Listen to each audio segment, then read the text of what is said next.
Buenas, muchísimas gracias.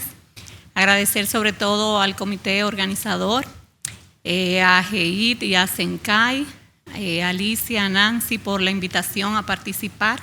Ya había participado en el evento virtual y es un placer para mí ahora estar aquí presencial y en este evento híbrido. Bueno, durante todas estas charlas vamos a ir viendo particularidades de ciertas vacunas en profundidad.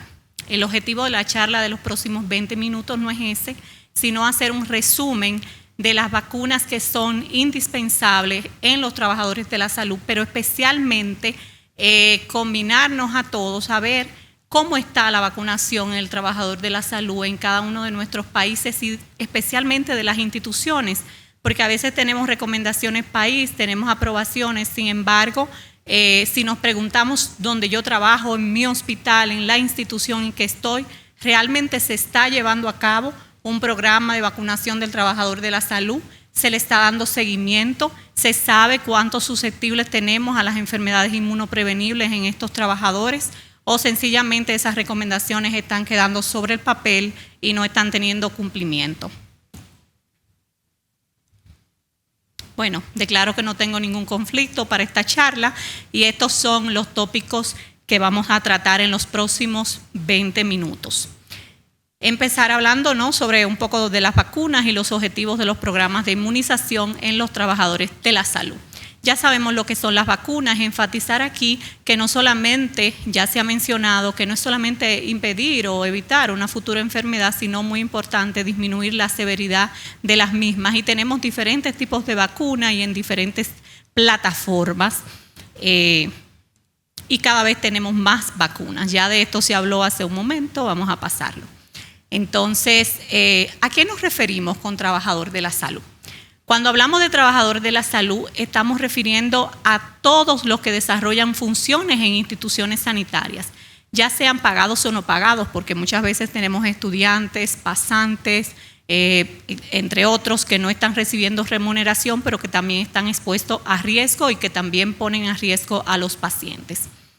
Entonces, esto incluye protegerlos, ¿verdad?, de toda la medida de protección, lavado de manos, el aislamiento de ser necesario, todas esas medidas deben tomarse, pero no debemos olvidarnos de la vacunación de las enfermedades que son prevenibles mediante vacunas, porque este personal está expuesto a sustancias, a dispositivos, a superficies ambientales, a aire contaminado.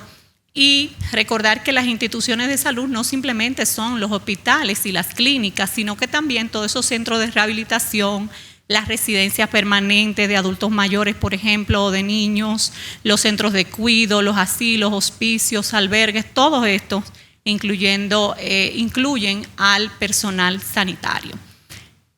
Y recordar que es eso, que es extensivo a todo el que labora ahí, el que limpia. Piensen en las personas que limpian, todos los que recogen, cómo se pueden contaminar, los que preparan los alimentos, el personal de laboratorio, no solamente nosotros los médicos y las enfermeras. Entonces, ¿cuáles son los objetivos que buscamos al tener en una institución un programa de vacunación en trabajadores de la salud?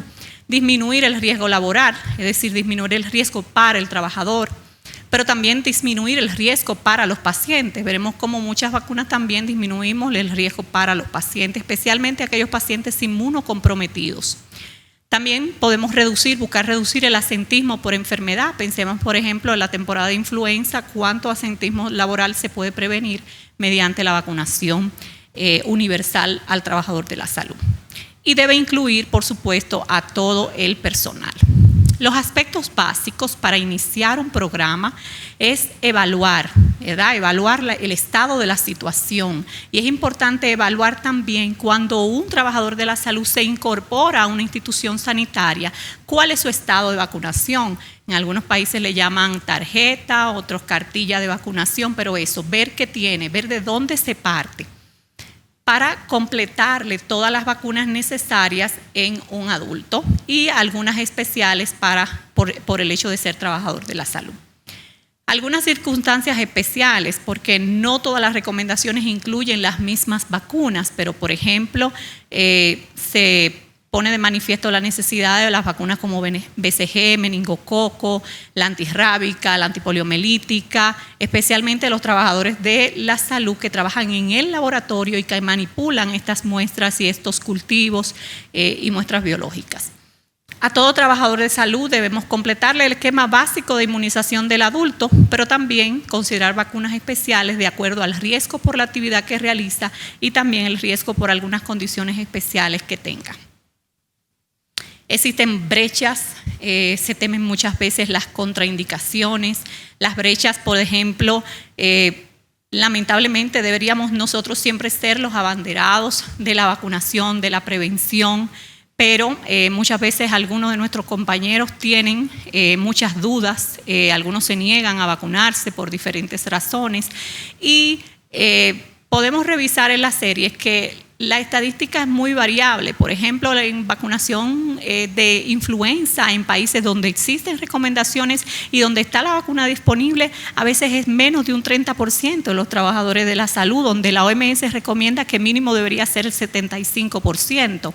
Entonces, muchas veces por deseo de evitar la utilización de medicamentos o porque tenemos preocupaciones por los efectos adversos o porque tenemos dudas acerca de la eficacia de la vacuna, por ejemplo, con la vacuna de influenza. También porque no nos percibimos como personal de riesgo. Increíblemente, se han visto series donde se habla de esto con hepatitis B. Imagínense personas que manipulamos muestras biológicas, no sentirnos a riesgo de tener hepatitis B. Entonces, también muy importante la falta de políticas o la aplicación inadecuada de dichas políticas. A veces no están las recomendaciones, pero en muchas ocasiones, como en muchos de nuestros países, incluyendo Guatemala, pueden estar las recomendaciones, pero no se llevan siempre a cabo. En sentido general, no podemos contraindicar las vacunas por ejemplo, por una enfermedad leve actual o reciente, o fiebre de bajo grado, o si el paciente está usando antibióticos, si tiene historia de sensibilidad local. Ya vimos que la sensibilidad local es un efecto adverso muy frecuente y eso no contraindica la vacuna, ni si se produjo fiebre por debajo de los 40.5 grados centígrados o si hay historia familiar de alergias a las vacunas. Yo creo que aquí la mayoría o por lo menos yo he tenido varios pacientes así, que a veces me dicen, doctora, soy alérgico a la penicilina. Y yo le pregunto, ¿y cómo manifestó esa alergia? No, es que mi papá me dijo que nosotros somos alérgicos porque él es alérgico a la penicilina. Entonces hay que preguntar, porque a veces dentro del mismo personal de salud hay gente que tiene la idea, y recuerdo que no solamente son los médicos y las enfermeras, sino es todo el que labora ahí, puede tener la idea de que porque un familiar hizo una reacción adversa a una vacuna, él también la va a hacer y no va a querer ponérsela. Entonces este programa debe tener un componente pedagógico, un componente educativo que sea transversal y durante todo el tiempo y que sea de manera sostenida y continuada. Solamente algunas pocas contraindicaciones severas, como reacciones severas de hipersensibilidad, shock anafiláctico, reacciones neurológicas graves, como el síndrome de Guillain-Barré, las vacunas de virus vivos en situaciones especiales, como las pacientes embarazadas. Podemos tener en el personal de salud mujeres embarazadas o también miembros del personal de salud que tengan alguna condición de inmunocompromiso. Las recomendaciones tienen pues muchas cosas en común, las vacunas que son digamos necesarias en los adultos o que son básicas, por ejemplo la recomendación de la Asociación Panamericana, las recomendaciones de los Estados Unidos. Especialmente en esta tabla vamos a ver ahí lo que implica al trabajador de la salud. Aquí tenemos el puntero, ¿verdad? Okay. Al personal de la salud, donde vemos que tienen algunas vacunas básicas, que son básicamente la mayoría de las vacunas del adulto, pero con especial énfasis algunas vacunas como por ejemplo la vacuna de influenza, la vacuna de hepatitis B. Y estas son las recomendaciones de la OMS publicadas recientemente, donde hace recomendaciones a las que están en la parte de arriba de la tabla y en la parte de abajo no hay una recomendación específica para esas vacunas. Por ejemplo, la vacuna de BCG, la de hepatitis, especialmente hepatitis B, la de polio, difteria, la triple vírica, la vacuna de meningococo, sobre todo en personal de laboratorio que manipula muestras, pero no necesariamente generalizado o en lugares de alta prevalencia, la vacuna de influenza, que es una de las más importantes de los programas de inmunización en trabajadores de la salud, junto con la de hepatitis B, y también varicela y por supuesto pertussis, que ya se habló recientemente. Entonces, vamos a hablar brevemente de algunas de estas vacunas, porque como dijimos anteriormente, durante las charlas van a haber vacunas específicas, charlas específicas sobre cada una de estas vacunas. En el caso de los trabajadores de salud no vacunados, estos se ha demostrado en los estudios que pueden aumentar el riesgo de infección en los hospitales o en las instituciones sanitarias y propagar el virus en la comunidad. Entonces, los trabajadores de la salud también tienen mayor riesgo de infección por el virus de la influenza y esto puede variar según la ocupación o el entorno. Pensemos, por ejemplo, en los pediatras, las personas que ven muchos niños con infecciones respiratorias durante la temporada están muy expuestos. Es un problema de salud pública global. Recordemos que hay alrededor de 1.000 millones de casos de influenza en todo el mundo por año, que de los cuales hay de 3 a 5 millones de casos graves y alrededor de 500.000 de muertes al año por influenza, o sea que es un problema muy importante. Y por tanto es vital la vacunación, ya que es la forma más eficaz de prevenir la influenza. La OMS considera a los trabajadores de la salud como una población prioritaria para recibir anualmente la vacuna contra influenza. Aquí vemos, por ejemplo, en este metaanálisis, cómo la vacunación reduce los casos de influenza confirmados en el laboratorio en trabajadores de la salud. Si nos fijamos, están con menos de 1 el riesgo, es decir, que consistentemente en todos estos estudios se evidencia cómo hay una reducción de los casos de influenza confirmados por laboratorios en diferentes estudios hechos en trabajadores de la salud. Pero no solamente reduce los casos de enfermedad confirmada por laboratorio, sino también reduce el síndrome similar a influenza o la infección de vías respiratorias que sospechamos que es influenza, pero que no tiene confirmación de laboratorio. Hay una disminución de la incidencia de estos de un riesgo relativo de 0.52. Recordemos que siempre que está menos de 1 y mientras más alejado del 1 hacia abajo, pues mejor es la disminución, más importante es la reducción del riesgo.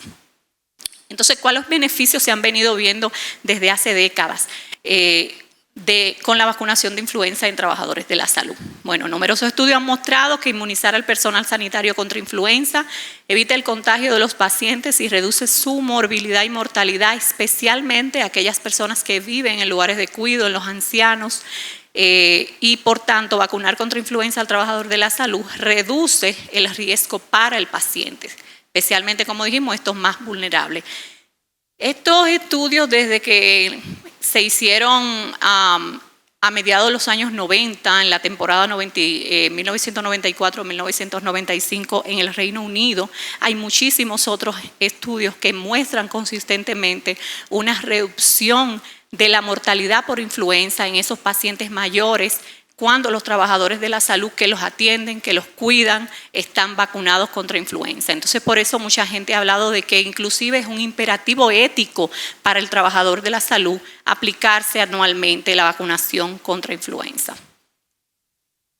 Bueno, la vacuna para mí, aparte de la influenza, una de las cosas más importantes para el trabajador de la salud es estar vacunado contra hepatitis B. Bueno, ¿por qué? Porque el virus de la hepatitis B es mucho más transmisible que otros virus transmitidos por vía sanguínea.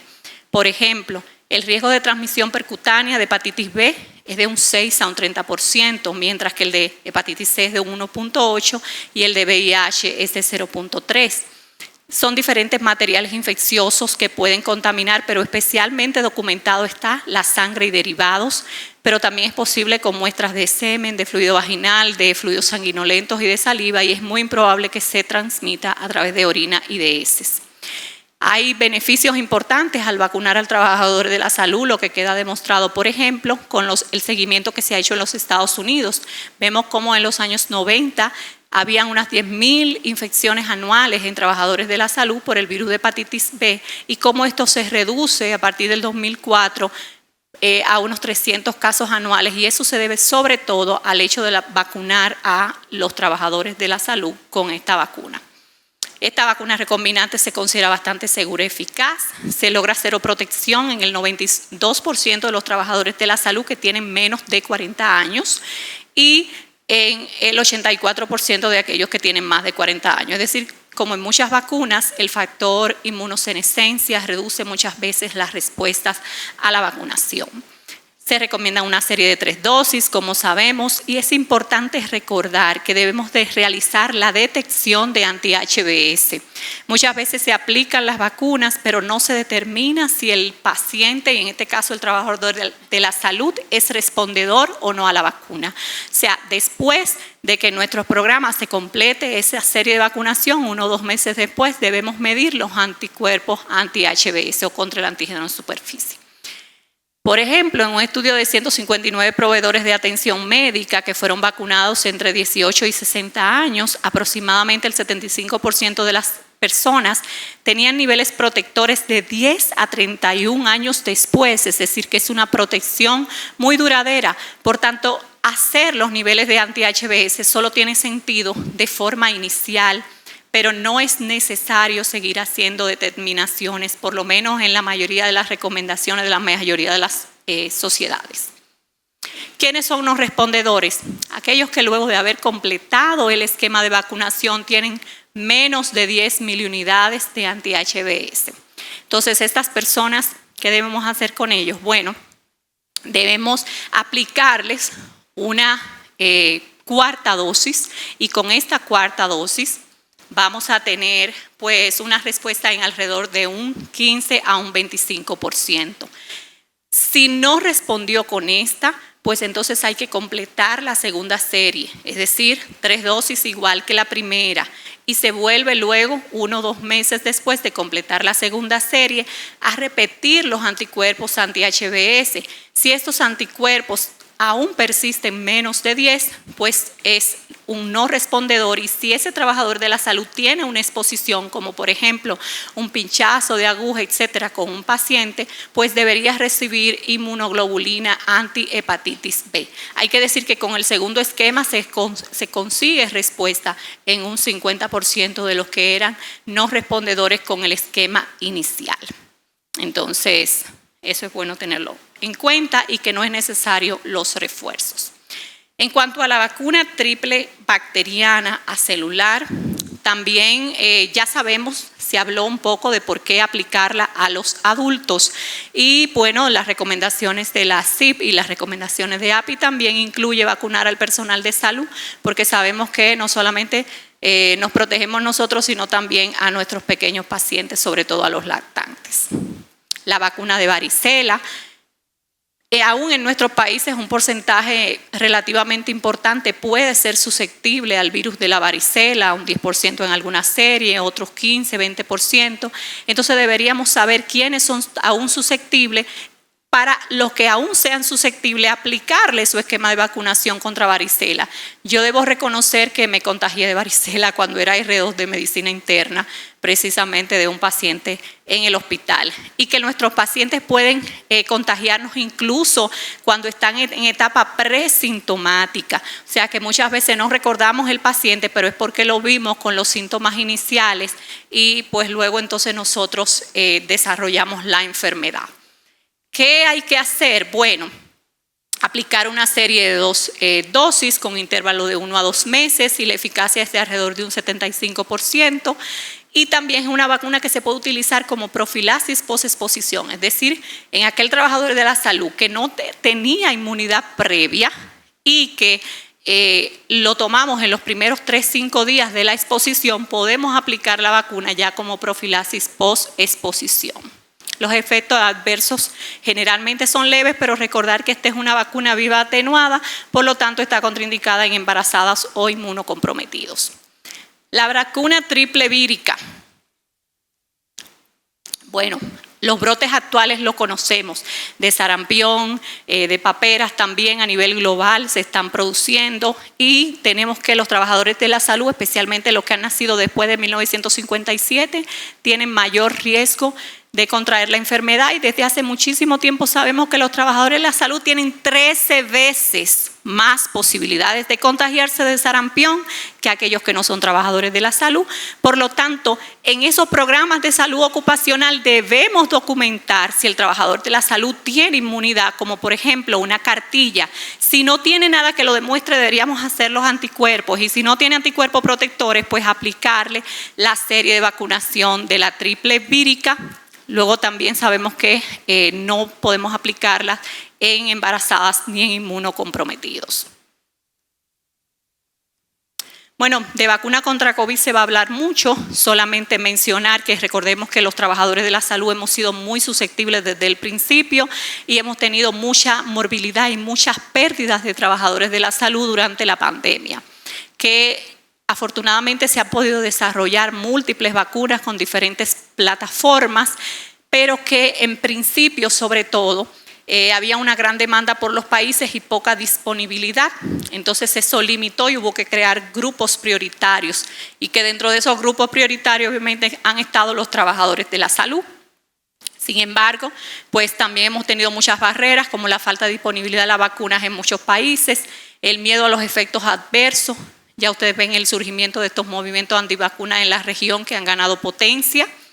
Y en las recomendaciones generales de todas las sociedades son que esta es una vacuna altamente recomendada en trabajadores de la salud, que debemos incluir los refuerzos, pero que esto es altamente variable entre los países. Por ejemplo, aquí en Guatemala veo que recientemente menos de un 50% de las personas han complementado una segunda dosis siquiera de la vacuna contra COVID. Sin embargo, pues se han aprobado las dosis de refuerzo, incluyendo en abril de este año una cuarta dosis para grupos prioritarios, incluyendo a los trabajadores de la salud.